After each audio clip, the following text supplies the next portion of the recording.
Hey John, this is Dusty at German Auto. We had located that coolant leak that we had talked about.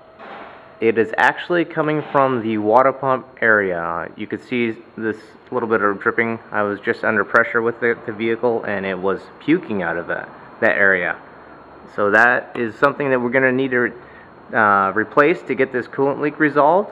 The other thing I want to talk to you about, other two things, is has an oil leak from the car. I'm pretty sure you've noticed it.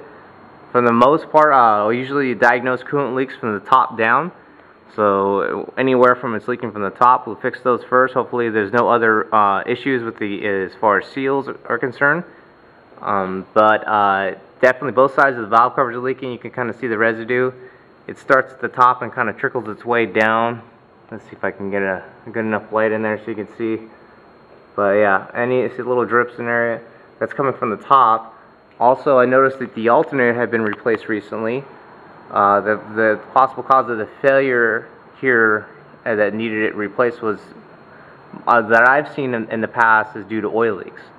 These things usually don't go bad that often, but the oil does and can cause these things to fail due to the fact that it'll coat the insides of the contacts. So if you want to prevent this thing from going out too, I'd recommend that we take care of that oil leak if you wanted to.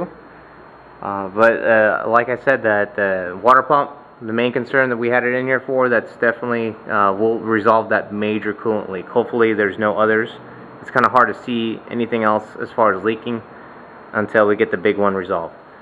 And that's about it. Also, you have a check engine light on. I don't know what you want to do with that, but as far as the leak's concerned, that's what we got going on.